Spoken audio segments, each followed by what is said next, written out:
नमस्कार दोस्तों, मैं सूरजलाल संत कबीर विद्यापीठ पीजी कॉलेज के सभी छात्र एवं छात्राओं का हार्दिक स्वागत करता हूं। आज हम लोग ज्योग्राफी, भूगोल के जलवायु विज्ञान टॉपिक के संदर्भ में नेक्स्ट क्लास की चर्चा कर रहे हैं। आइए देखा जाए। आज का हम लोगों का टॉपिक है वायुमंडलीय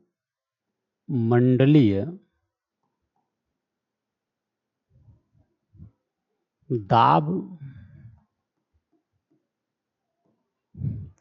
पेटियां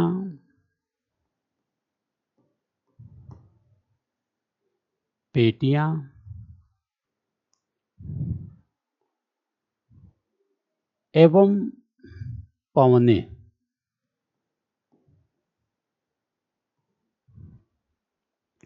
आइए चर्चा करते हैं।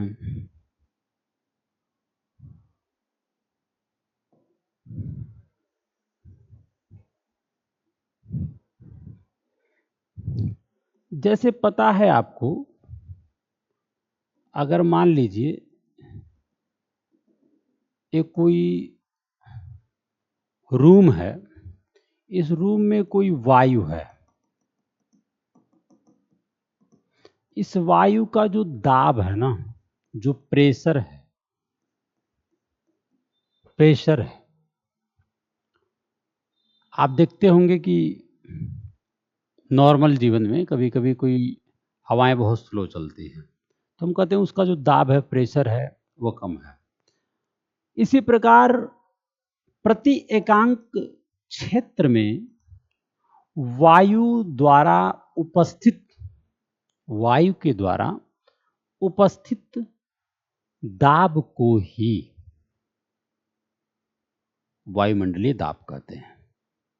ठीक है, इस बात को आप समझ रहे हैं। वायुमंडलीय दाब को मापने के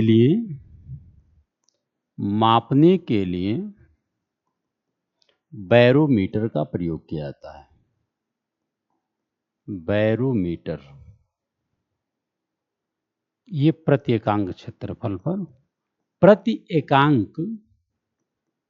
क्षेत्रफल,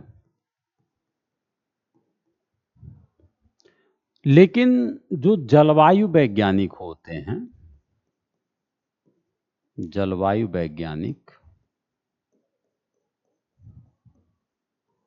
वह मिली बार का प्रयोग करते हैं। यह बात जानने की जरूरत है। ठीक है, अब देखिए, ये चीज आप समझ रहे हैं। दूसरी कॉन्सेप्ट ये है ना, यहाँ पे ये जो दाब है, जो वायुमंडलीय दाब है ना, वो तापमान के व्युत्क्रमानुपाती है। टेम्परेचर, वह जो है टेम्परेचर के व्युत्क्रमानुपाती है। इसका मतलब क्या है? अगर मान लीजिए किसी क्षेत्र में दाब अधिक है, ठीक, तो ताप कम होगा। दाब अधिक हो तो ऐसे क्षेत्र हाई प्रेशर होगा। ठीक, दाब अधिक होने की वजह से टेम्परेचर कम होता है। टेम्परेचर अधिक है तो दाब कम होगा। इसका यूज कहां करेंगे हम? ये जो P प्रोपोर्शनल 1/T है, कि वायुमंडलीय दाब तापमान की व्युत्क्रमानुपाती होता है, आप इसको देखेंगे। थोड़ा सा हम लोग बात करते हैं।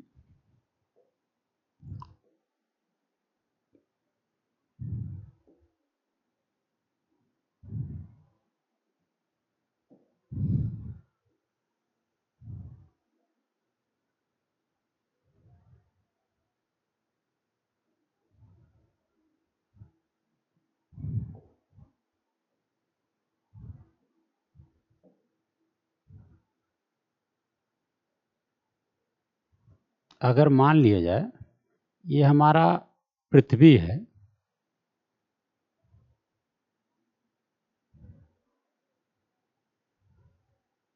ठीक, ये हमारा पृथ्वी है।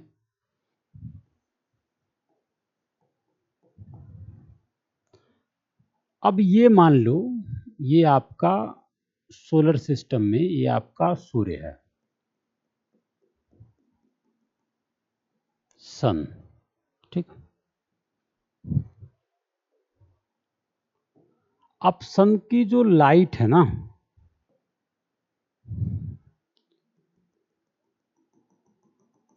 सन की जो लाइट है, अगर ये हमारा विषुवत रेखा है, विषुवत रेखा है, तो यहां पे इसका प्रकाश लंबवत पड़ता है, जो आपको मैंने बताया है। यहां पे क्या है, दूरियां अधिक होने की वजह से प्रकाश का प्रकीर्णन ज्यादा होता है। तो प्रकीर्णन ज्यादा होने की वजह से यहां पे प्रकाश कम पहुंचता है। ये कौन से फॉर्म है, ये ध्रुव हैं, आपके पोलर हैं। ये विषुवत रेखा है, ये आपकी विषुवत रेखा है, विषुवत रेखा।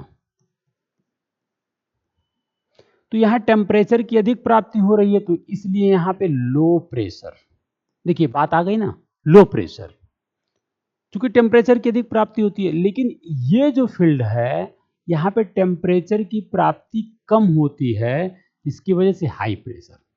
तो अभी आपको हमने एक बात बताया कि वायुमंडलीय दाब जो है तापमान की व्युत्क्रमानुपाती होता है।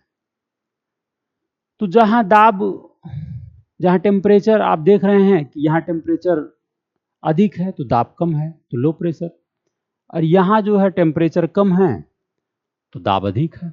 ये वो कॉन्सेप्ट था जो आप समझ गए। अब देखिए क्या है, ये चीज आप समझ गए। अब क्या है कि इस वायुमंडलीय दाब को दर्शाने के लिए हमारे धरातल पर, जैसे ये जो हमारा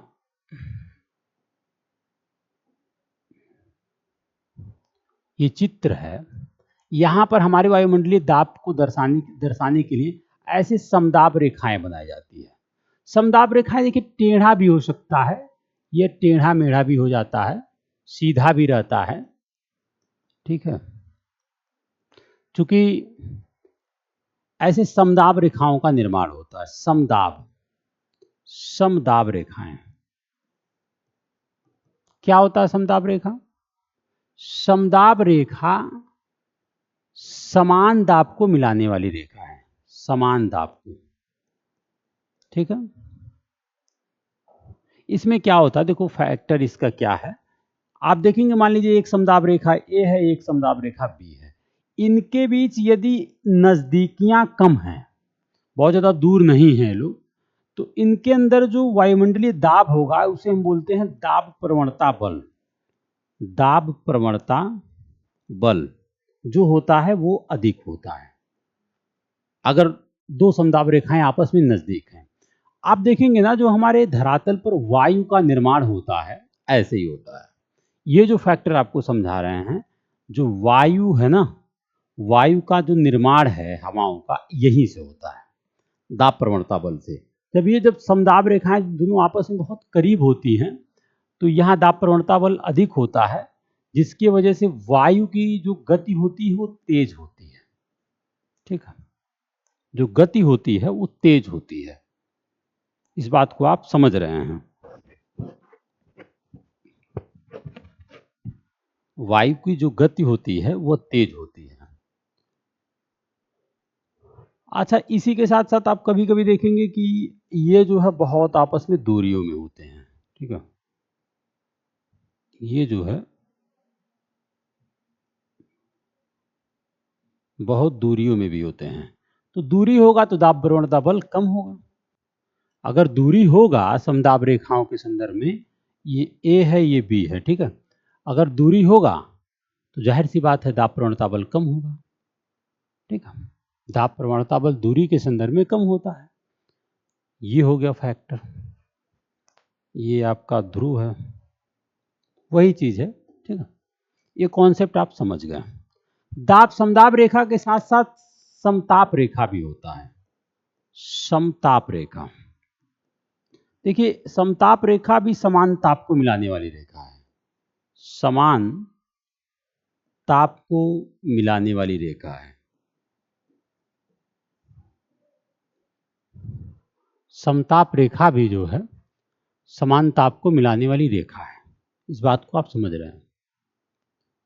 देखिए मामला क्या है यहां पे,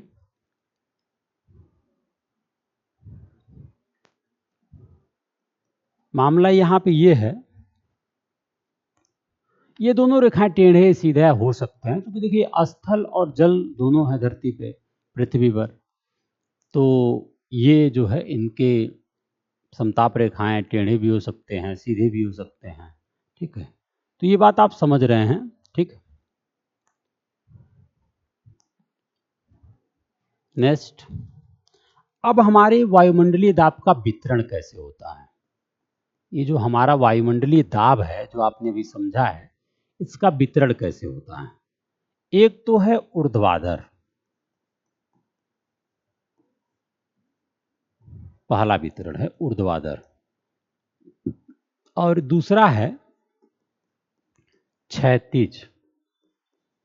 देखो जब हम क्षैतिज वितरण की बात करेंगे कुछ अलग होगा, ऊर्ध्वाधर की बात करेंगे। ऊर्ध्वाधर में आप ये देखेंगे कि आप जैसे ही धरातल से ऊपर की ओर उठते जाते हैं, ठीक है, तो आप देखते हैं कि आपके वायुमंडलीय दाब के मान में कमी आती है। ठीक, वो आपके वायुमंडलीय दाब के मान में कमी आती है। ये कमी क्यों आती है। बढ़ती ऊंचाई, वायु का घनत्व, घनत्व का मतलब क्या है, जो वायु है खूब घना है। क्योंकि आप देखेंगे, हमने वायुमंडलीय संरचना के बारे में और संगठन के बारे में पढ़ा था, तो आप देखेंगे कि वायुमंडल में भारी गैसें जो है निचले मंडल में होते हैं, हल्की गैसें ऊपरी मंडल में होती हैं। तो भारी गैसेज और हल्की गैसेज में अंतर की वजह से भी वायु का घनत्व अलग अलग होता है। और ये सभी कारक कहीं ना कहीं, देखो चीजों को समझने का प्रयास करो क्या है। आप जब अपने धरातल से, मैं धरातल की बात करूं, चाहे वह ध्रुव हो चाहे वह विषुवत हो। अब हमें ये नहीं समझाना है कि विषुवत और ध्रुव कहाँ है, ये बात आप दोनों आप समझ रहे हैं कि ध्रुव क्या है और विषुवत क्या है। ठीक है, ये चीज मैं समझाने की कोशिश कर रहा हूं। ये जो है ये विषुवत है और ये जो है आप ध्रुव है। तो चाहे आप यहां से ऊपर की ओर जाएं चाहे आप ध्रुव से ऊपर की ओर जाएं, ठीक है, यहां से आपको क्या है, जैसे ही आप ऊपर की ओर जाते हैं, ऊपर की ओर, इसमें वायुमंडलीय दाब में जो है ऊर्ध्वाधर रूप से कमी पाई जाती है। कमी का कारण क्या है, ऊंचाई, बढ़ती ऊंचाई एवं वायु का घनत्व, वायु का घनत्व एवं घनत्व में ये आ जाएगा कि जो भारी गैसेज हैं, भारी गैसेज हैं वो निचले मंडल में हैं, निचले मंडल में हैं, हल्की गैसेज ऊपरी मंडल में हैं। ठीक है, एवं गुरुत्वाकर्षण बल, गुरुत्वाकर्षण बल, ग्रेविटेशनल फोर्स क्या है ना, आप देखेंगे कि गुरुत्वाकर्षण बल जो होता है,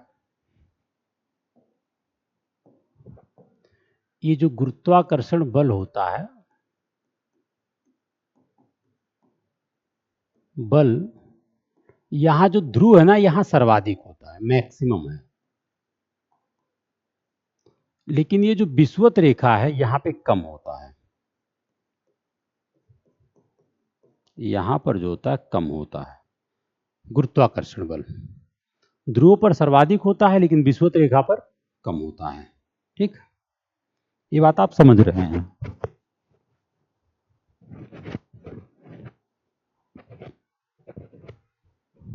कहां ज्यादा कहां कम होता है।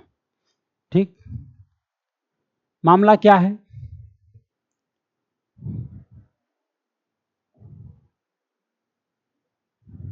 यानी कि आप ऊर्ध्वाधर रूप से जैसे धरातल से ऊपर की ओर जाते हैं, कमी आती है। कमी आने का कारण क्या है, बढ़ती ऊंचाई, वायु का घनत्व, भारी गैसें निचले मंडल में उपस्थित होना, गुरुत्वाकर्षण बल ध्रुवों पर अधिक है और विषुवत रेखा पे कम है। ये बात आप समझ रहे हैं। अब जब क्षैतिज वितरण की बात करते हैं तो इनका अध्ययन हम दाब पेटियों के रूप में करते हैं। दाब पेटियों मौलिक रूप से क्या है ना कि हमारे पूरे स्ट्रक्चर जो हमारा पृथ्वी है, इसमें 7 प्रकार की पेटियां पाई जाती हैं, अलग अलग अगर देखा जाए 7 प्रकार की। 3 इधर नॉर्थ विषुवत रेखा के आगे, फिर इधर, लेकिन जो है मौलिक रूप से 4 पेटियां पाई जाती हैं। मौलिक रूप से 4 पेटियां कौन कौन है इसको बता रहे हैं।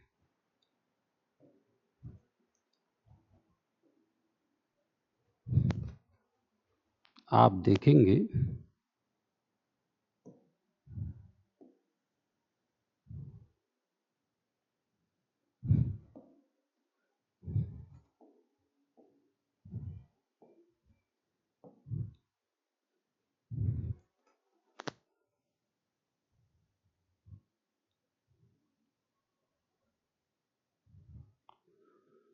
ये है आपका 0 डिग्री, ये है आपका 10 डिग्री साउथ, ये है आपका 10 डिग्री नॉर्थ। ठीक है,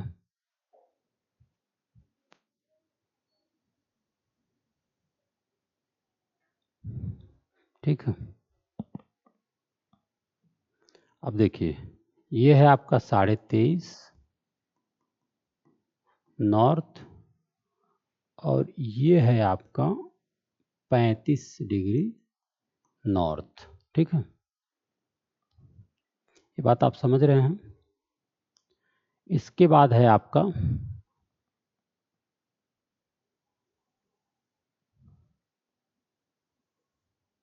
ये है 60 डिग्री नॉर्थ और ये है 65 डिग्री नॉर्थ। ठीक है, और ये है आपका ध्रुव। ध्रुव यानी कि ध्रुव जो आपका 80 डिग्री नॉर्थ से लेकर 90 डिग्री है। ध्रुव यानी कि आपका ये पूरा ध्रुव है, ये 80 डिग्री नॉर्थ से लेकर 90 डिग्री नॉर्थ है। ठीक है, अब देखो क्या है मामला। इसी प्रकार यहां भी देखेंगे आप 23.5 डिग्री साउथ से 35 डिग्री साउथ। ठीक है, इसी प्रकार यहां आप देखेंगे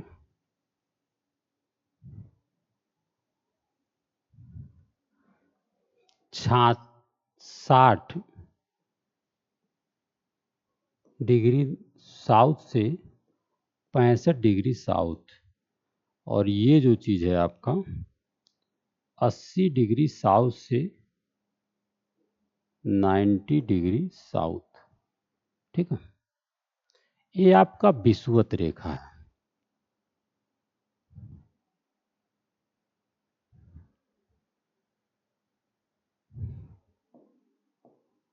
ठीक है, ये आपका विषुवत रेखा है।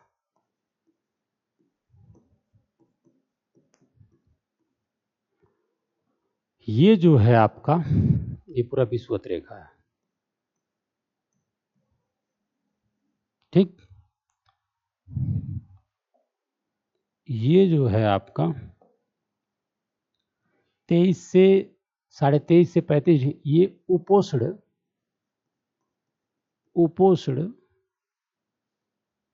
उच्च दाब की पेटी है। दाब पेटी ये जो है उपोष्ण उच्च दाब की पेटी है। नेक्स्ट, यह जो है आपका उप ध्रुवीय निम्न दाब की पेटी है। निम्न दाब की पेटी है। ठीक है,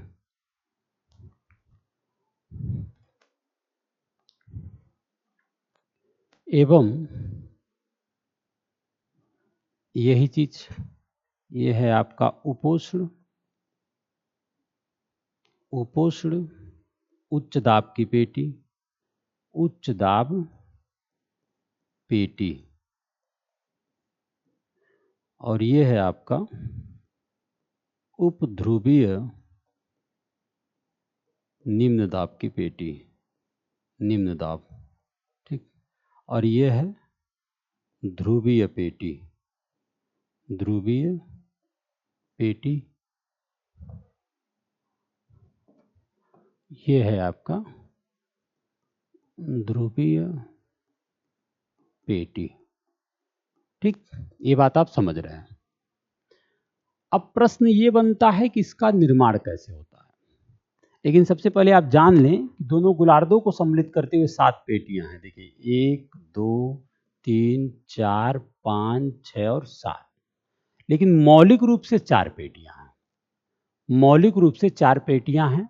आप देखेंगे 1 2 3 ए और एक ये, सेम चीजें यहाँ भी है, 3 यहाँ भी है, 3 यहाँ, एक ये, ठीक है। क्योंकि ये जो आपका एरिया है ये नॉर्थ गोलार्ध है, ये जो आपका एरिया है ये दक्षिणी गोलार्ध है।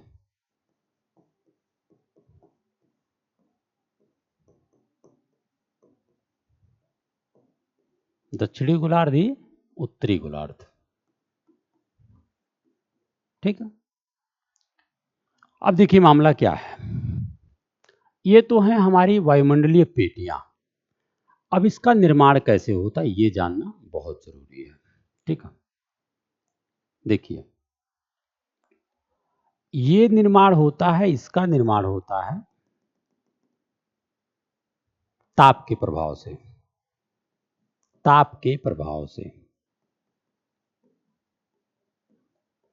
ताप के प्रभाव का मतलब आपको पता है कि यहाँ पे सूर्य की किरणें लंबवत गिरती हैं, आपको इससे पहले हमने दिखाया है सब चीजें, प्रीवियस क्लासेज में आपको हमने दिखाया है कि सूर्य की किरणें यहाँ लंबवत पड़ती हैं, यहाँ पे ध्रुवों पर थोड़ा सा क्या है कि दूरियां अधिक पड़ती है, ठीक है, इसकी वजह से वहाँ पे टेम्परेचर की प्राप्ति कम होती है, यहाँ पे ज़्यादा होती है, ठीक है। ये ताप के प्रभाव से निर्मित है और ये भी ताप के प्रभाव से निर्मित है, ये बात आप समझ गए होंगे, टेम्परेचर के प्रभाव से, ठीक। लेकिन ये जो दोनों पेटियां हैं, ये जो है उपध्रुवीय निम्न दाब की पेटी और उपोष्ण उच्च दाब की पेटी, ये ताप के प्रभाव से नहीं निर्मित है। आपको पता है कि जो हमारी पृथ्वी है ना, यह जो है पश्चिम, पश्चिम से पूर्व की ओर, पश्चिम से पूर्व की ओर, पश्चिम से पूर्व की ओर घूर्णन करती है, ठीक है। तो ये जो उपोष्ण उच्च दाब की पेटी है, इसका निर्माण पृथ्वी के घूर्णन गति के कारण होता है, घूर्णन गति के कारण होता है। इसका भी निर्माण जो है घूर्णन गति के कारण होता है, गति के कारण होता है, ये बात आप समझ रहे होंगे।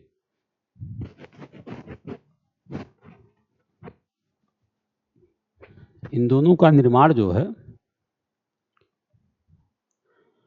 घूर्णन गति के कारण होता है, ठीक। अब थोड़ा सा इसे समझना है क्या है कैसे चीज है। देखिए ताप के प्रभाव से आपको पता है कि विषुवत रेखा में, विषुवत रेखा में जो पेटी बनती है उसे बोलते हैं विषुवतीय निम्न दाब की पेटी, निम्न दाब की पेटी, ठीक। इसका विस्तार क्या है, 0 से 10 डिग्री नॉर्थ या साउथ गोलार्ध में, 10 डिग्री नॉर्थ या साउथ गोलार्ध में, पहली चीज। इसका विस्तार, इसका जो विस्तार है वो 0 से 10 डिग्री नॉर्थ या साउथ गोलार्ध में है। दूसरी चीज क्या है, इस पेटीज में क्या होता है, 0 से 5 डिग्री नॉर्थ या साउथ गोलार्ध में एक डोलड्रम की पेटी पाई जाती है। डोलड्रम की पेटी, ये क्या होता है, यह एक शांत पेटी है। शांत पेटी है। शांत पेटी इसलिए है क्योंकि जो वायु है ना, वायु, आपको पता है कि जब कोई वायु जो है चलने के कारण न चलने के कारण वो अलग कंडीशन है, तो ये शांत पेटी है क्योंकि यहां पर बादल जैसी घटना, बादल जैसी घटना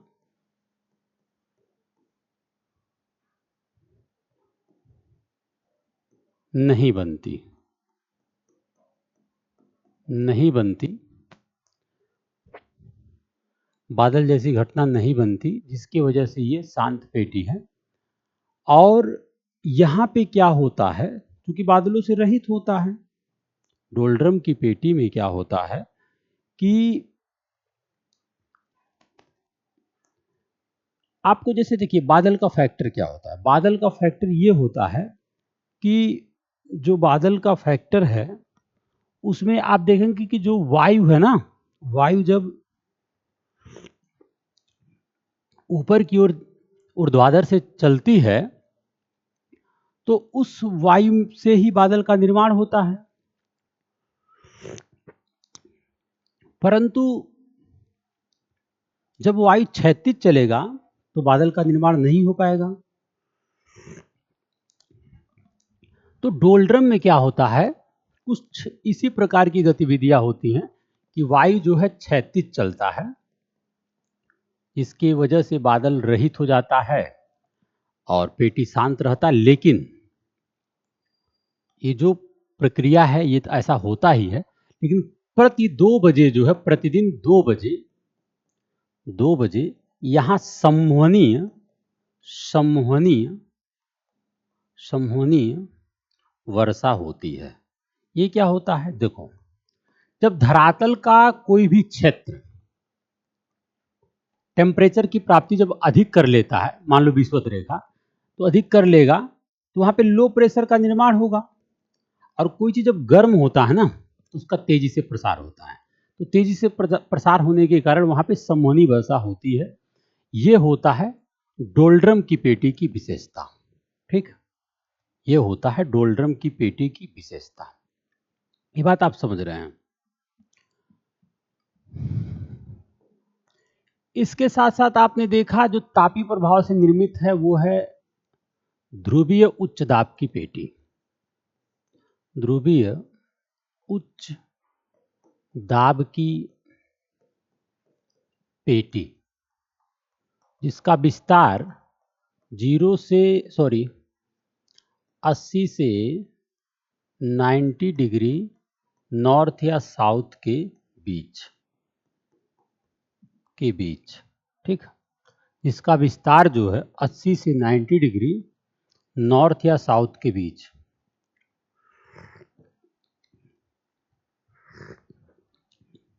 एवं आपको पता है ध्रुवों पे जो टेम्परेचर की प्राप्ति होती है कम होता है,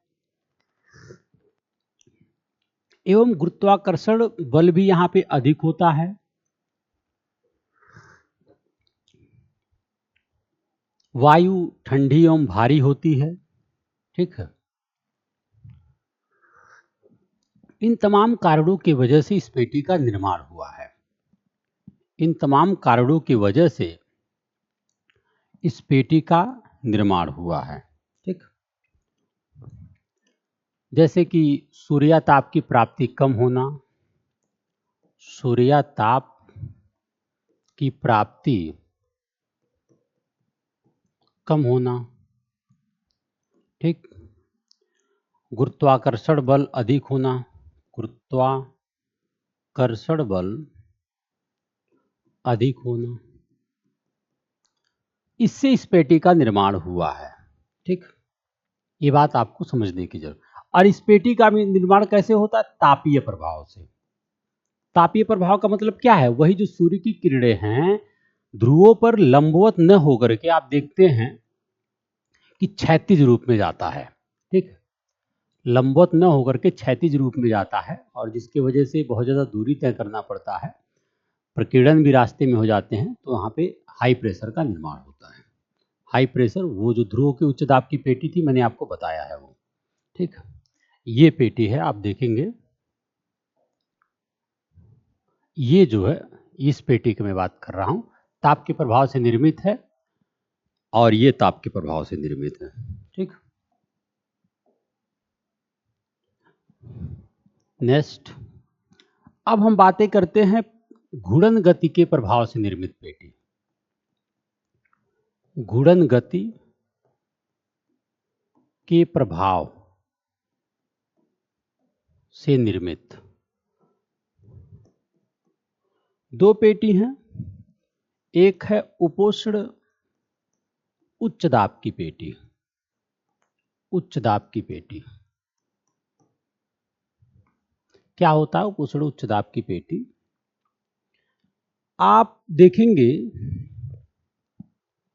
कि कभी कभी क्या होता है ना, कि जो विषुवत रेखा से जो पौने ऊपर की ओर उठती हैं, विषुवतीय रेखा से जो पौने उठती है ना, कभी कभी क्षोभ सीमा, क्षोभ सीमा क्या होता है, आपको हमने पढ़ाया है क्षोभ मंडल। क्षोभ मंडल का जो अंतिम सीमा है ना, उसे क्षोभ सीमा कहते हैं। तो जो क्षोभ सीमा है ना, जो क्षोभ सीमा है, क्षोभ सीमा के पास आप देखेंगे वायु का अवतलन होता है। अवतलन यानी वायु नीचे उतरती है। जो विषुवत रेखा से उठने वाली वायु है वो नीचे उतरती है, और नीचे उतरते हुए ये ठंडी एवं भारी हो जाती है, भारी हो जाती है, जिसकी वजह से उपोष्ण उच्च दाब की पेटी का निर्माण होता है। यहां पर क्या होता है? उच्च दाब यानी कि हाई प्रेशर होता है। ठीक है, दोनों गोलार्धों में है। इसका विस्तार 23.5 डिग्री से 35 डिग्री नॉर्थ या साउथ के बीच है। ठीक है, ये बात आप जान लें। ठीक है, इस पेटी को, इस जो उपोष्ण उच्च दाब पेटी है, इसे हम लोग अश्व अक्षांश भी कहते हैं। इसे हम लोग अश्व अक्षांश भी कहते हैं, भी कहते हैं। ठीक, ये बात आप समझ रहे हैं, अश्व अक्षांश। ठीक है, इसे कहते हैं। इसके साथ साथ कभी कभी ऐसा हो जाता है इस उपोष्ण उच्च दाब की पेटी में, कि आप देखेंगे कि जैसे आपने पढ़ा होगा तापीय प्रतिलोमन। प्रतिलोमन, तापीय जैसे आप देखेंगे धरातल से ऊपर की ओर जाएंगे तो वायुमंडलीय दाब में, ताप में कमी आती है, लेकिन कभी कभी अचानक किसी जगह पर के क्या हो जाए कि ताप घटने के बजाय बढ़ने लग जाए, तो उसे हम कहते हैं कि वह प्रक्रिया जो है तापीय प्रतिलोमन की प्रक्रिया है। ताप घटने के बजाय बढ़ने लग जाए,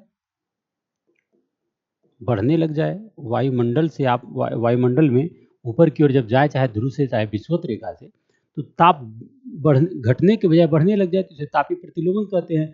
तो ऐसी घटना की वजह से होने के कारण ना प्रतिचक्रवाती, प्रति, इस पेटी में क्या होता है? एंटी साइक्लोनिक, एक देखो साइक्लोनिक होता है तो जो साइक्लोन होता है, जो चक्रवात होता है, उसके केंद्र में लो प्रेशर होता है, लेकिन जो प्रति चक्रवात होता है उसके केंद्र में हाई प्रेशर होता है, उच्च दाब होता है। ठीक है, वहां पे क्या होता है? पौने केंद्र से जो है बाहर की ओर चलती है। तो इस पेटी में क्या होता है ना, कि ऐसी तापीय प्रतिलोमन की घटना होने की वजह से यहाँ पे इस उच्च दाब की पेटी में प्रति चक्रवात का निर्माण हो जाता है। अब ऐसा निर्माण होने की वजह से आपको पता है कि ऐसा निर्माण होने की वजह से जो है, जो बादल हैं वो रहित हो जाते हैं, बादलों से वायुमंडल रहित हो जाता है ऐसी जगह पे। और जब वायुमंडल रहित हो जाता है तो वर्षा की मात्रा कम होती है, मुख्य बात यह है। ऐसी जगह पे प्रतिचक्रवात होने की वजह से बादलों से रहित के कारण वर्षा इन अक्षांशों में कम होता है। इन अक्षांशों में कम होता है, जिसके वजह से संसार में जो मरुस्थल मिलते हैं ना, वो अत्यधिक इसी अक्षांश में मिलते हैं, जिसके वजह से जो मरुस्थल का निर्माण होता है, मरुस्थल का निर्माण होता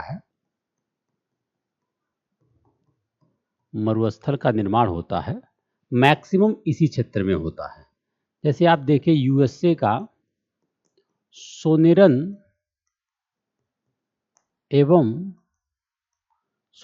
एवं मोजेओ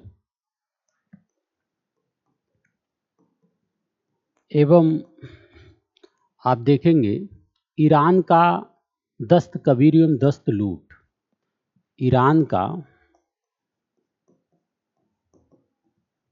दस्त कबीर एवं दस्ते लूट।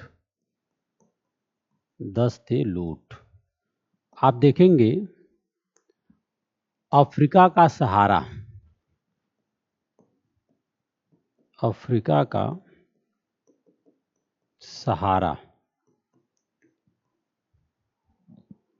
आप देखेंगे कि अटाकामा चिली में है, ठीक है। आप देखेंगे चिली का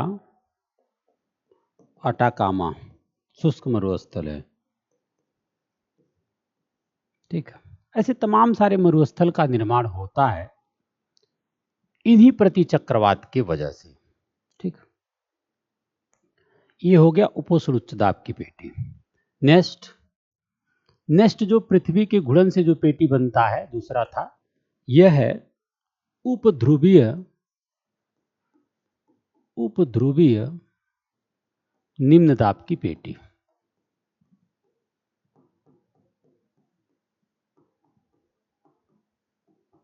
निम्न दाब की पेटी थोड़ा सा इसे हम लोग जान लें कहाँ है ये। देखिए अभी हम लोगों ने पढ़ा है उपोष्ण उच्च दाब की पेटी, ये पृथ्वी के घूर्णन गति के कारण था। यही दोनों घूर्णन गति के कारण हैं, यही दोनों जो पेटियां हैं वो घूर्णन गति के कारण है, ठीक है। तो इसी के बारे में हम लोग पढ़ रहे हैं। उपोष्ण उच्च दाब की पेटी के बारे में हम लोगों ने देखा है, इसे अक्षांश भी बोलते हैं, ठीक है। उपध्रुवीय निम्न दाब की पेटी के बारे में हम लोग अध्ययन कर रहे हैं।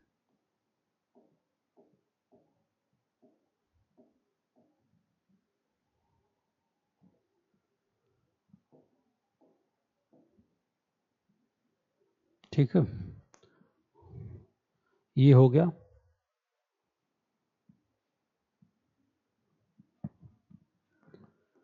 देखिए हम लोग उपध्रुवीय निम्न दाब की पेटी,